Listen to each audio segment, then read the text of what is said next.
The best way to grow your email list is to grow your traffic at the end of the day. Mm. I know that's kind of a disappointing answer because there's no silver bullet or tactic to just like make your list get bigger, but that is the reality. Welcome back to another episode of Click to Buy. Today I'm joined by Brian Becker, the co-founder of FlowCandy.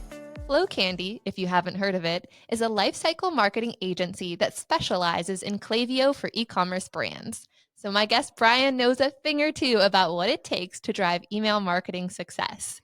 In addition to his experience with email marketing, he has expertise in several different disciplines, everything from design, marketing, email, SMS, branding, customer journey, content creation, running and managing a department. I could go on. But when he's not busy being a guest on this podcast, he's also the co-host of his own podcast called Why Brands Work, which aims to decode the tactics and strategies behind successful brands.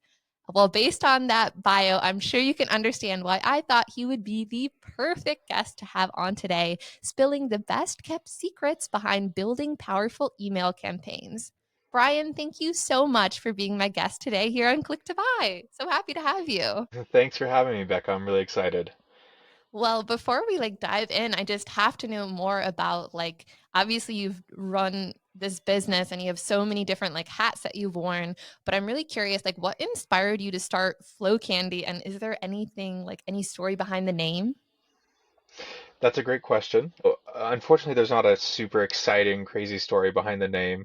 Mhm. It actually came up from a friend of ours in discussions as my co-founder was kind of telling him about the idea and just kind of Mhm. walking him through all the what's going on. It just you brainstorm a bunch of things and we're like, oh, that's really sticky. And honestly, it's been more of a marketing move at the end of the day, Yeah. because we found that it resonates really well. We actually had a different agency my co-founder did beforehand, and we were working together in that agency, and we just found that people were more attracted to the branding and the name Flow Candy, Mm. that we actually kind of merged everything together and moved over to just that being our primary brand. I think that was in 2020 or so a little while Mhm. ago now. And yeah, it just ended up being really sticky. It has that name where people, even Mhm. if they haven't heard of you, I have people come up and say, "Oh, I think I've heard of you guys." And I'm like, "I don't think you have, but I'm glad you feel that way." It just has that kind of name that ends up, feeling like, "Oh, I should know that brand." So it's worked out well for Absolutely. us. There's such Yeah. power in a name, and I think that's so smart also for anyone out there who's a lot of people who are listening and are making their own business. Pick a name that people will love, and also if you hmm have a couple brands and you're going to merge them together like you did, pick the one that's sticking and that people are resonating with and use that power to keep people finding you, I guess. Exactly. Yeah. And with Flow Candy, because we have a little bit, our colors are more like purples and pinks and like Mhm. bright blues and things. It just felt a little bit different from I feel like a lot of agency branding can kind of fall into the same kind of pattern over and over again that you see really regularly. And I feel like we've kind of owned those colors in the space at least. We have kind of our own little palette that you see something you're like that really feels like Flow Candy. It doesn't feel like many other brands.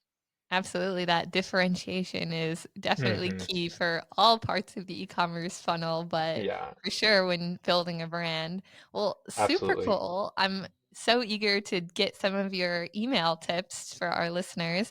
I guess there's Sure. so many places we could start, but maybe if we start at the beginning, obviously if you're just growing and scaling a business, one of the first things you need to hmm do is grow your email list.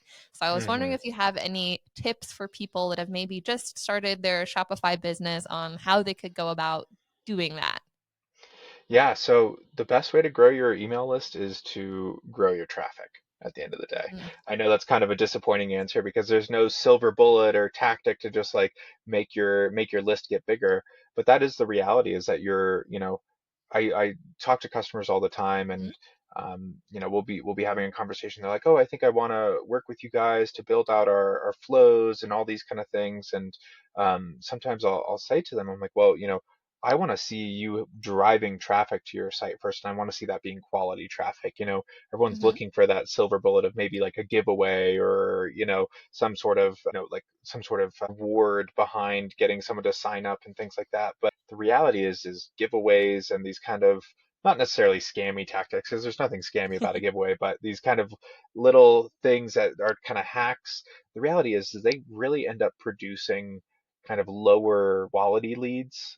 You end up with people that just Hmm. aren't as engaged. They're just signing up for the possibility of winning a free something or other. And so, the reality is the best way to grow your list is to focus on creating quality traffic coming to the site. So that starts with your ads, that starts with your organic social, that starts with just generally being interesting and having a product that people want to buy. And then when you get to the site, obviously there's some testing and things that you can do around the actual pop-up itself or how you're actually collecting subscribers. Using good creative, using really good copy, thinking about who you're actually showing the pop-up to. And there are a lot of other tactics as well right now that I think are coming into play and could be really useful, of like zero-party data, trying to capture information alongside that actual their actual contact info. Hmm. What are their preferences? Why are they shopping? Where are they in that journey? I think that's another thing that brands should be thinking about right now. But at the end of the day, that's really what it comes down to is you got to have quality traffic. You got to have a quality product for that traffic. And that's what's really going to grow your list. And people should focus more on that rather than kind of a tactic to just enhance the people that are signing up. Absolutely. Well, you heard it here first. There are no Yeah. shortcuts. You have to actually first sell something that's people want. And then it Yeah, sounds like you're saying, like you said, like some of these tactics that we think of as scammy, like in order for it to actually work, you'd have to have something authentic that people actually want, like a giveaway that's exactly. not like spammy and you're giving a giveaway all the time. So it's not that special, like something that's Totally. desirable or actually fits with kind of maybe a bigger picture you've already crafted with your whole promotional funnel, or as you said, like fitting with your ads and just everything together. Exactly. Yeah. You really, it I think we're seeing the end of Hmm. being of e-commerce kind of being floated by the VC Mm. money and the like cheap ad spend and stuff like that. Everything is way, way harder right now. Brands are just pressed in terms of being able to afford the attention that it requires to get enough volume to make their margins work and things like that. Hmm. And so when it comes down to it, all brands really have to go back to the drawing board and start thinking about what are the fundamentals of our marketing? What are we actually selling here? What is the emotional appeal of our product? What is the Hmm. reason that somebody is buying? What's the emotional trigger and then the logic that they're using to justify that purchase once they have that Hmm. emotional pull to buy? Not to plug our own podcast right now, but like No, but please that's why do. we have why yeah, that's why we Yeah. talk about why brands work, is that that's really what we're going into, is like what is it about brands that really Hmm. resonates with people? Because that's where we're seeing all of this kind of, um, all the success is really just that you have a product that people actually desire, that it comes from a pain point that a founder or somebody within the brand really experiences very, very, in a very authentic way. And they're able to solve that problem and then distribute that and talk to that pain point that they were solving with the product that they designed. And if you don't have that, if you're just trying to, Hmm. we're seeing drop shipping and, kind of the precursors to starting your own brand, all of those things are getting a lot harder as well, because a lot of that just Hmm. involves choosing a product that you can find on Alibaba or something like that and trying to Yeah. slap a brand on it to then sell. Well, there's no differentiation there. There's no actual communication or like authentic, reason behind why they have that brand or what the pain point is. And so, that's where it all starts, because if people get to your brand and they're engaged already, they're going to want to give you their contact information. Absolutely. I think if you're not following Brian already on LinkedIn, he gives some quite good advice there. And something that resonated me with lately, I feel like might be related to this point, is you mentioned that a lot of brands need to focus on creating content pillars. Like, what are those angles that they can kind of repeat and like push forward in their email campaigns to really create this kind of Totally. cohesive story? So I was curious if you have any tips on how brands can go about figuring out what kind of content pillars will work for them and their strategy. Yeah, I love talking about this because campaign Great. strategy is Yeah. something that is so hard to get right, but when Hmm. you do get it right is just an absolute superpower. There are a few different when you start to think about content pillars, you Hmm. can very generically think about it in terms of like promos, holiday sends, occasional emails, and things like that. And that's what you'll see a lot of brands do. I think I did a breakdown on like Huel at one point, and they do a really good job in terms of, Hmm. if people don't know what Huel is, it's one of those like meal replacement drinks, Hmm. healthy lifestyle type thing. And so they have one, I think it's called like the Digest, and that's kind of like their blog article things. Or they have a second one that a second email series that goes out every week as well, that is more what's happening in the health industry. And then they have a third pillar of, these are all the different promos, and they're talking more about products and talking about new flavors and things like that. And that's a really good example of a very basic but hitting all the right notes. All right, let's educate. Let's talk about stuff that might be relevant to our customer that is outside, like kind of tangentially related to our product, but Hmm. isn't product information. And then third, really sending emails on a regular basis that's focused around product, focused around new releases, and also, kind of might include promos or things like that. So when you're first starting to figure out pillars, that's where I would look for as a good example. But Hmm. then I think the people that do it on the next level, at the highest level, would probably be Vacation. Do you know Vacation, the sunscreen brand? Yes, of course. So Okay. we'll make sure we Yeah. put a little image in maybe here in the podcast so people Yeah. know what to look for. If you're listening in, Yeah. we'll drop the link in the show notes. Absolutely. Vacation has taken this to the next level. They have, I would say, probably 10 different content pillars that they cover. Wow. From different, obviously they do product type stuff. They Hmm. do everything that I've just mentioned. They have, but even their like product education bit is more styled in a like research and development, because, Vacation Hmm. has this whole shtick of being the retro vibe, the very nostalgic 80s, 90s vacation as to sell Hmm. sunscreen, right? And so they have like this R&D department that's been working on the perfect formula, and it's like pictures of scientists, with beakers and test tubes and stuff. So that, that's taking it to the next level, where how do we put a spin on these things that are kind of necessary? How do we put a spin on customer reviews? How do we put a spin on things that are totally unrelated to our brand but fit our Hmm. world? Because that's what really attracts me to them, is that they have two email series that they regularly run. One of them is called Poolside Etiquette, where it has Hmm. nothing to do with sunscreen. It could be like the guide to eating lobster, Yeah. or like the guide to proper poolside cabana etiquette or something like that. And then they have another series called Vacation Approved, where it's just they've gone out and they found like a glass bottom boat that was for sale in the Bahamas. It's like, oh, you could literally go and buy this glass bottom boat for $900,000 in the Bahamas, and it's from the 90s. It's like an early 90s boat that they were using for tours out there, and it's for sale. And so how do you kind of find these things that are interesting to your audience? So they're coming to you not just to talk about product, but they're coming to you for entertainment. They're coming to you for something more than just, oh, it's another sale. It's more product Hmm. images. It's more catalog features. People are bored of that. They don't just want to see that over and over again. And so that's, in my opinion, that's the best way to market any brand. That's, for instance, why we, getting a little meta here, why you Yeah. have a podcast or why we have a Hmm. podcast, right? I want people to not just think about FlowCandy as an email marketing agency, but I want them to think about why brands work and like all these other kind of Hmm. insights and ideas. And so how can you start to think about your customer in that way, and what they want to talk about and what they're interested in, that isn't just your product, but then they know you, they think about you when something comes up, because when they have that need for your product, because you're already adding value by entertaining them on a regular basis.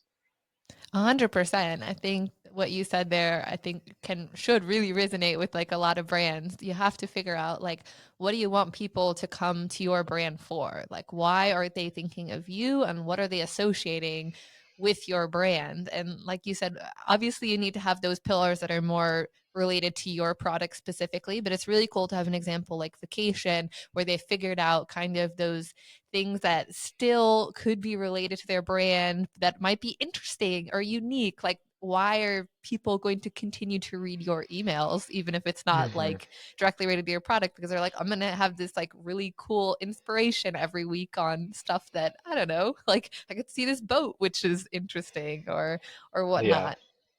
No, it's But true. I mean, mhm, entertainment value is everything now. If you mhm, can't entertain your audience, you're going to lose them. Because that is really, we have so much entertainment at our fingertips mhm, all the time, that if you aren't contributing to that, if you're not a little bit more exciting than the other mhm, dopamine hits that they can get somewhere else, or maybe you can give them a dopamine hit while also feeling like they're learning something or mhm. something like that. If you're not able to provide that, you're going to be glazed over and just they're going to move to the next thing. And so it really does come down to kind of the attention economy and what kind of Mhm. real entertainment value you can offer. Absolutely. Well, to pivot a little bit, because I know that FlowCandy is like really specialized in Klaviyo in particular, I was curious Hmm. if maybe you could give me some tips or advice for people who maybe we'll split it into two. First, advice for people who are maybe new to Klaviyo on things that they should think about. And then second, tips for people who are already using Klaviyo, maybe features that they might be missing out on, just to cover Hmm. all our bases. Yeah, absolutely. So one thing that I am consistently recommending to Hmm. brands that we chat with that, might not be big enough to be working with FlowCandy just yet, or Hmm. are kind of in between, everyone's trying to cut costs right now, right? Everyone's trying Hmm. to spend as little as they can to try and get as big, aren't we all, right? Trying to spend as little as we can to Yes. get as big of a return as we can, which is totally understandable. And so when I speak to brand owners, I just talked to one the other day that they're just getting started. It's a husband and wife team. They're working on their own beauty brand, trying to move it forward. And my recommendation was go take advantage of all of the resources that Klaviyo already has. Go and Mhm, use the templated flows that they have. Go and work, take some of your imagery and stuff and just rework it a little bit and work it into those templates and just throw up the most basic stuff that they have on there because it's going to work for you at that level. It's mhm, really about just having it running. It really comes down to kind of that like 80-20 principle where 20% of the effort is going to get you that result, right? mhm. And so when you're just starting out with Klaviyo, I highly recommend brand owners, whoever it is, that's it's usually an owner right at that stage as Yeah. they're just trying to figure it out. Go and learn it yourself. Even if it's just like, hey, let's dedicate an afternoon on a Saturday to sitting down and spending 4 or 5 hours at a coffee shop working through this stuff. Go Mhm, and get your hands dirty with Klaviyo. Use the templates that they have. Use the flow templates that they have, and put the stuff that you need up there. The welcome series, the abandoned checkout, the browse abandonment flow, a post purchase series. Those kind of things, the basics. Because that's going to give you a better perspective on how the platform works, and the templates are actually quite good. They're gonna get the job done at this point for what you need. But then on the flip side, I think some of the most exciting stuff that's coming out from Klaviyo right now is obviously all of the AI tools that they have that they're integrating with mhm, Klaviyo. They have a whole segment builder. They even now have a flow builder that you can kind of describe what you need it to do, and it's building out the different, putting the people into the segments for you or putting the flow together.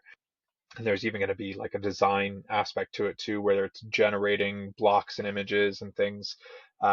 I'm actually really excited because we're doing a mhm, webinar next week on this topic in particular of like mhm, how to use some of these features. And so that's really something that I would keep an eye on if you're an advanced Klaviyo user because it's going to be able to save you a ton of time in your workflows. Really reduce.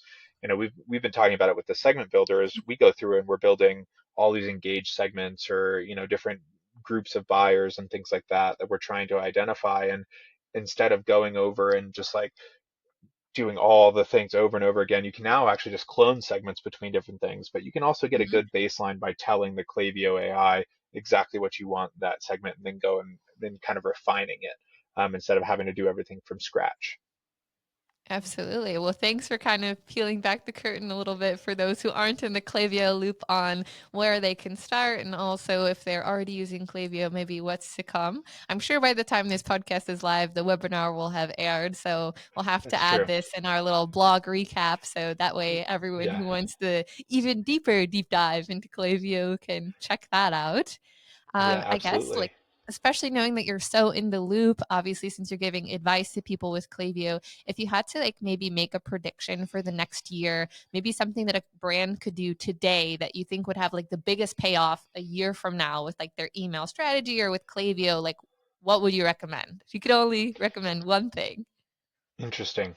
For me, I think what people need to they need to change their perspective on Klaviyo and lifecycle marketing.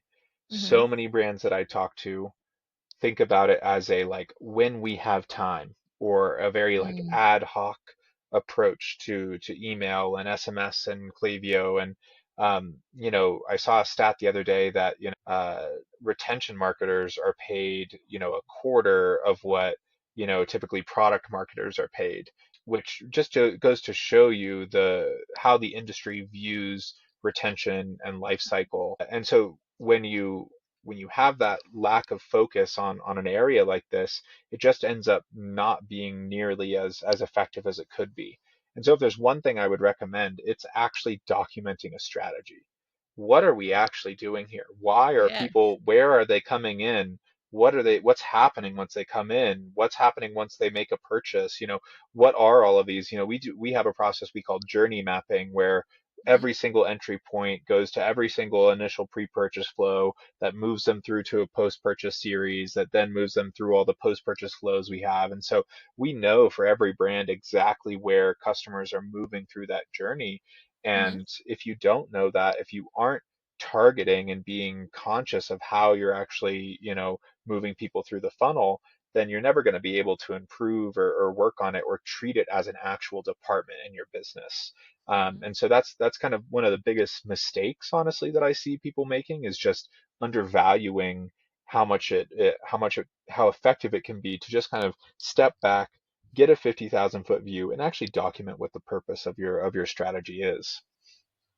Yeah, indeed. Well, you heard it here first. So get that strategy going. And I think it'll pay off if you listen to this podcast today. Thank us in a year from now when it's starting to Yeah, pay off. absolutely. Yeah. Well, I want to make sure that before we wrap this up, that I have plenty of time to ask you for, of course, this is click to buy. So I ask for what I like to call a click worthy tip. So this is advice that you have for our click to buy listeners who are e-commerce enthusiasts. They might be marketers, they might be brand owners or store founders out there who are working on improving their conversion funnel. So this could be related to email marketing or just something you've seen in one of the many hats you've worn working at FlowCandy and being in e-com space. So do you have for us Yeah, today, Brian, maybe a little click-worthy tip? I do. So we touched on this briefly before, and Mm-hmm. it's something that I call marketing fundamentals. I think there are too many marketers that get caught up in the tech or the what app do we need to do this or what Mm-hmm. email or flow or whatever. Honestly, none of that matters. We talked about having a really good product, we talked about having a really good understanding of what the problem is, and Mm-hmm. that's what I consider marketing fundamentals. How do you take the product and really drill down into how you talk about it to your customers that you're able to resonate with them, and that should be at every stage of your marketing. That's the click worthy thing, is that when it should be in your ad, this is what resonates with them, and then you should move them to the next step where that's to a landing page, right? And you're going through the landing page. Every bit of that landing page needs to reflect what they felt. It needs to, in the ad, it needs to amplify that feeling. The marketing term is like twist the knife on the pain that they're feeling that your product is solving, right? And then go into even more, case studies or logic behind why they should believe you that this is a thing. And I don't feel like brands take enough of a step back and really look at what is motivating our customers. What are their pain points? How do they view the world? What is our typical customer? How do they, whether it's the same as you, how would they vote? What would they feel about this issue? What would they think about, what's going on in the world right now, or how things, how are they responding to these different, all these inputs of technology and AI and things like that? Mm-hmm. And then how do you start to position the way you talk to them, the way that you present yourself, the way you design the elements of your brand to really reflect, to honestly hold up a mirror to them and say, we're the same as you. We are you. A brand I think Mhm. that does this really well, whichever put politics aside and whatnot, Yeah. is a brand called Black Rifle Coffee. Mhm. They support a very veteran focused group of people. It's like Mhm. supporting our veterans, supporting our troops, and a lot of their imagery and the designs of their coffee and the names of their coffees and things like that are about guns. They're about, things that are very divisive in the world, but for Mhm. their audience is something that is extremely close to their heart, something they love and Yeah. believe in and truly like want to engage with more. It's passion for them, right? And so Mhm. how do you find the passion of your customers and really associate your product with it? I think that's really where what it comes down to, is being able to have that kind of association with something deeper than just like this is a product that we sell. It's actually an association with we are that passion. We're part of that with you. Absolutely. I think that's excellent advice and something that any brand can really take and hopefully run with. I'm curious if you have any advice in your own experience on how you can really get into the customer's like mindset and figure out what that problem is. Like, are there tools you've used for like social listening or like ways that you've communicated with customers? Just curious if you have any like hot tips or tools I can show off to everyone Yeah. who's listening. No, that's a really good question. So there's a few to do this. For the best way Mhm. is to ask, right? So to get on the phone, chat with your customers. If you see somebody buying, go and learn about who they are, learn about why they Mhm. purchase, and you're going to start to see patterns emerge, after you talk to 10 Mhm. of them, then 20 of them, then 30 of them. And then I think another kind of slept on tool as well for something like this would be just using like ChatGPT. Go Mhm. and take all of the values that you as a brand have and say, who is the person that would Mhm. buy from this brand? What do they think about the world? We actually, we have a whole list of questions that you can go in there and Mhm. take all of the values of a brand and kind of digest and start to spit out like, what do they think about the world? How do they see the world? What's important to them? What are topics that you should talk about and that kind of thing. And so Mhm. those are kind of the first things. Interview, and then use all of the generative AI like technology that you can right now to just kind of feed it the information you have and see what it collects and puts together. Absolutely. I think those are some really great suggestions. On your first point, it reminds me a bit of I'm into content here at Instant. That's what my day to day looks like. And so I'm often doing copywriting for different pages and whatnot. And one of the best courses I took recently really recommended that if you're going to like try to revamp one of your pages, like your homepage or landing page, interview a customer and just write the landing page based on their perspective, because they explained in the course that many brands will just like have this like Frankenstein copy that just like takes different ideas from a bunch of different customers instead of just like diving in on one perspective like really in depth. So it sounds like you have kind of the same idea, like just get to know a few of those people who are like maybe your biggest fans or people who are maybe not the biggest fans, but just like understand where people in different parts of your audience are coming from and then run with it. That's exactly it. It's a lot like user experience research. Yes. Like I mentioned, my background's in design, and so when I Mhm. was, when you're building a new app or a website or something like that, the best way to learn how to create the right experience is to interview the person that's going to be using that. What is your Mhm. workflow for doing your job? So let's then design the software to reflect your workflow rather than trying to force you into the workflow of the designer's Mhm. idea about it. And that's the best way to market as well. Absolutely. Well, thank you, Brian, so much for all your great tips and advice. We talked about so much, everything from like email marketing to Klaviyo to even just in general, how to be better at marketing your product and your brand. I love it. Yeah, absolutely. It was a lot of fun. I'm glad I got on here, and I'm glad, great time. Yeah. Well, just before I let you go, in case, well, anyone who's still listening, first of all, thank you very much for hanging in there. And second of all, maybe you can spill where they can find you online if they're not already in your network. Yeah, the best place to find me would be first off on LinkedIn. It's just backslash B Emil Becker, Bemil Becker. So that's my personal LinkedIn. We post Mhm. a lot of stuff there, both me and my co-founder. And then at flowcandy.com, You can find our agency there, as well as flowcandy.com/whybrandswork is where you can find our podcast. Perfect. We'll definitely be sure to tune into that as well. Thanks again, Brian, for being the perfect guest today on Click to Buy. Again, if you're listening, I'm Becca, your co host here at Instant Page Builder. And until the next episode, please like and subscribe so we can keep producing more episodes and keep turning those clicks into buys.